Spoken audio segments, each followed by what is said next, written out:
Hello and welcome to a new video. I hope you're well.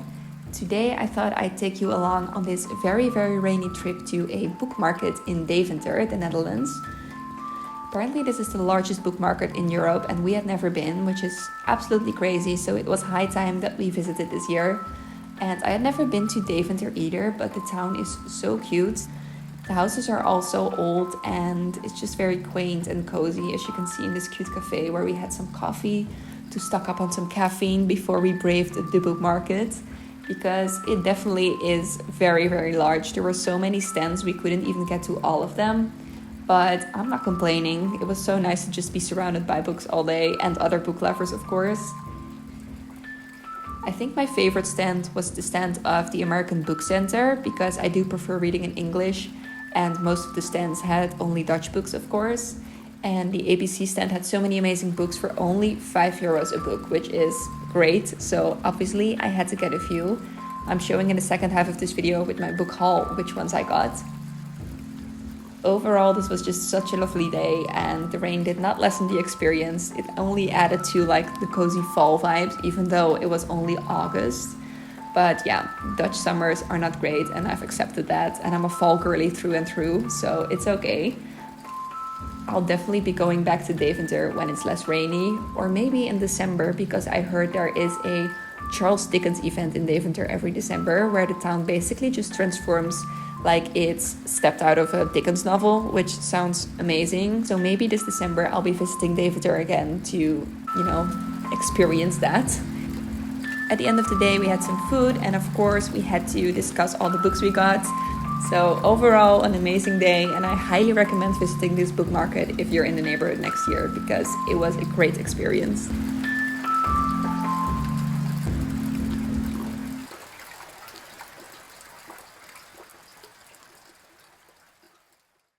Hello and welcome back to my channel. Today I thought it would be fun to talk about books for a change, because so far I haven't done that on this channel yet, which is strange because that's usually all I post about.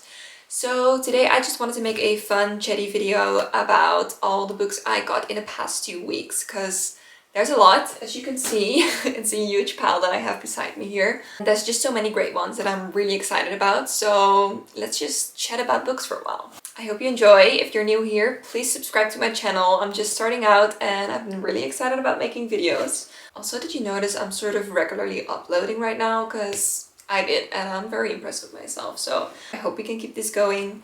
Let's get into the book haul. The first book I have here is Library at Night by Alberto Manguel, and I already saw this book like 3 years ago at Shakespeare & Co. in Paris, and it just looked so intriguing to me, but back then I didn't get it because books are expensive at Shakespeare & Co. and I already was getting so many and they all had to come back with me in my suitcase as well, so I had to make choices. So this one I didn't get at the time, but for some reason it's always been in my head ever since, and now was the time I finally ordered it. This is a essay collection all about libraries, but not just libraries in general, but also the author's own experiences with books and his own personal library that he built in his garden, which is just a dream come true. He talks about books with such love and devotion, and any reader will just understand the connection he feels to his books, and it's just so delightful to see it worded on the page so well. But it's also really interesting to learn about libraries in general. Like, he talks about the history of certain libraries, the way other scholars approach books and sort of organizing their books. In each chapter he approaches the topic of library within a different context, like the library as myth, the library as order, the library as space.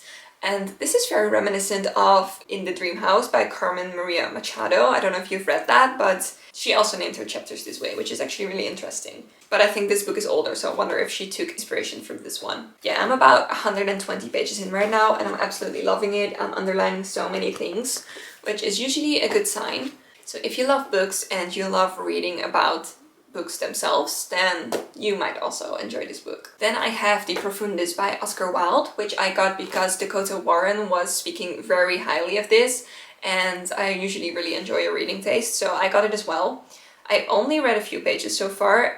Basically, this is one long letter from Oscar Wilde to his ex-lover slash enemy slash I don't even know. He wrote this while he was imprisoned for being gay. Basically, he just wanted to get everything off his chest to his ex-lover. And I read, like I said, I read the first few pages, and so far it's very spiteful. He's just accusing his ex-lover of like spending all his money and stuff and just being a child, basically. So that's interesting, but obviously it's Oscar Wilde, so it's written in a very lyrical and poetic way. So far it's quite interesting, but I don't think it's going to be a fast and easy read, but just something to come back to every once in a while. The next book I got is The Paris Hours by Alex George. I got this at a book market in the Netherlands in Deventer, and it was only €5, so that's basically all the motivation I needed, besides it being about Paris. I don't really know a lot about this book, except that it is a murder mystery novel involving Marcel Proust. That sounded interesting to me. Also, it takes place in the 1920s, which is a time and setting in Paris that I absolutely love.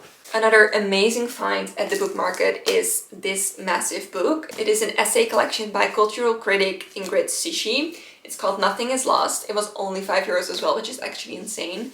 And it had such good ratings on Goodreads. I had never heard of Ingrid Sishi, but it just sounded so good. And the blurbs on the back are by Elton John and Wes Anderson, which are really big names to have on the back of your book, so that sounds promising. In the description it says, as a legendary editor, writer and critic, Sishi was one of the most prolific and subtly incisive chroniclers of the worlds of art, photography, fashion and film. That just sounds great, and I also saw that one of the essays is about Robert Mapplethorpe, and I just reread Just Kids by Patti Smith, which is also about him partly. So yeah, this just sounds right up my alley. Then I got 2 books in the same shopping spree. I've been in such a fall mood lately, and I just felt like reading some fall-themed mysteries, and these definitely sound like they would deliver. The first book is called The Square of Sevens by Laura Shepard Robinson, and the description said this is about a girl who travels the land with her fortune-telling father, and after a while she goes on a quest of her own to find out more about her mother, who she was and how she died. And this mission basically brings her on an adventure throughout England. And I was already sold at the word fortune teller, and the cover is also really cool. So I'm really excited to read this. The other book is called Fine Shade. I'm not sure if that's how you pronounce it. It's written by Kate Griffin. And this is a gothic mystery taking place at an old manor in the English countryside. The main character Martha has to become governess at Fine Shade, which is the manor. And gets put in charge of a young girl, and basically all sort of shady stuff starts happening at the house, which is usually how these gothic novels go. But that is exactly what I'm craving right now. After reading Garden Spells and In the Company of Witches, just 2 of the coziest witchy books I've ever read, I wanted more. So I also got The House Witch by Delamach. I'm not sure how to pronounce that name, but look at that cover. That just screams cozy witchy fantasy book. This is about Finn, who I think is a cook for the royal family, and he's happy with that position, just doing his own little thing. But then his secret powers get discovered, I think, and he just gets roped into all this royal intrigue that he didn't ask for. And it just sounds so fun. It says, filled with fascinating characters, courtly intrigue, political machinations, delicious cuisines, cuddly companions, magical hijinks, and will they, won't they romance. I mean, if that doesn't get you excited, I don't know what will. Then I have 2 books that were so kindly sent to me from my Amazon wishlist by followers, which is honestly the sweetest thing. It was probably because it was my birthday recently. The first one is My Nemesis by Charmaine Gregg, and look at that cover. I just mostly put it on my wishlist because of the cover, and I'm not really 100% sure what it's about. Maybe I should have read the blurb before I started this video. Okay, I just read it, and this story is about 2 women. Tessa, who's sort of like a successful writer, girl boss type, and Wa, who is in more of a traditional mother housewife role. And they get acquainted, but Tessa is just so annoyed with the role that Wa took on in her household. And I think that sort of leads to a lot of tension between them, and I think that's why it's called My Nemesis. And then it says, as Tessa is forced to deal with the consequences of her outburst and considers how much she is limited by her own perceptions, she wonders if Va is really as weak as she has seemed, or if she might have a different kind of strength altogether. So I think this is just a story about female power and companionship, and also how we define ourselves as women and what it means to be a woman nowadays, with like how the roles are changing and stuff. It just sounds really interesting, and it's quite short, so I think I'll read this very, very soon. The other one is The Haunting of Hill House by Shirley Jackson, which I put on there because I loved We Have Always Lived in a Castle so much. It's one of my favorite books of 2023, so naturally I have to read all of her other books now. I think everyone has heard of The Haunting of Hill House by now. I do think it's quite different from the TV show on Netflix, like in terms of story, but I'm sure it will be just as haunting, and if it's anything like We Have Always Lived in a Castle, I just know I'm going to love this book. Then we have what is possibly the ugliest cover I will have on my bookshelf. It is First Frost by Sarah Addison Allen, and it absolutely broke my heart that I had to get this cover, but there was just no better one to be found. There were different editions, but they were all ugly. This is the sequel to Garden Spells, and Garden Spells actually has one of the best covers I've ever seen. Look at that. That is just so whimsical and beautiful and magical, and it just fits perfectly in my room. So I don't know why they did this afterwards, but this is just giving dollar bin at Walmart, so I'm quite sad about that. But yeah, Garden Spells was amazing. This is basically just practical magic, but a little different. It's about two sisters who are witches, and they sort of got estranged after one of the sisters decided to travel the world and get away from the judgmental village that they live in. The other one stayed behind and just sort of went on in the same vein as their grandmother did, just aiding the village with their magic. And then something happens to the sister that traveled, and she has to come back, and the two estranged sisters have to find a way to live together again. And it was just so delightful. It was cozy, it was funny, there's romance, and it's also just the right amount of just weird and strange, like practical magic is. So naturally I had to read the sequel, and I'm just going to pray that one day they will republish this with a matching cover, because this is a tragedy. The next book I got is a short novella. It's called Only Alive on Sundays, and it has a gorgeous cover. This was so kindly sent to me by the author, Kim Rashidi. And this novella is based on the major arcana of tarot cards, which is just so cool. Like, each chapter starts with one of the major arcana. So the first chapter is the moon, the second chapter is strength, the third one is judgment. And that's just such a fun way to write a story. I can't believe that's never been done before, but I'm so glad I have a book like that now. And lastly, I have this huge book. This is Between by L.L. Starling, and this was also kindly sent to me by the author, and I've almost finished reading it, and this has been such a fun journey. While I was reading this, it just felt so familiar to me, and I couldn't really put my finger on why, but then I finally realized, and it's Howls Moving Castle. It just has the same absurd, hilarious, and cozy fairy tale feel. Like, the plot is completely different, but just the feel of the book and the way the characters interact and the setting and the sense of humor are very reminiscent of Howls Moving Castle in the best way. Howls Moving Castle is my comfort book. Every time I'm sick with the flu, for some reason, I reread Howls Moving Castle because it just makes me feel all happy and warm inside.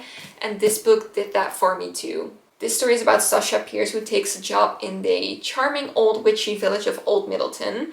But as soon as she gets there, she gets roped into this whole fairy tale adventure, accidentally becomes queen of a magical fairy tale kingdom with a mind of its own, and it also happens to have a very stubborn and attractive king that she now has to deal with. The king, Lorne, is just so similar to Howl. He has very extra outfits, he's very dramatic, and he has such a dry sense of humor. I'm just eating it up. It is a very slow read, like the first 200 pages, nothing really happens. It's just basically dialogue and friendship banter, but I'm a sucker for that, so I was still having a very good time.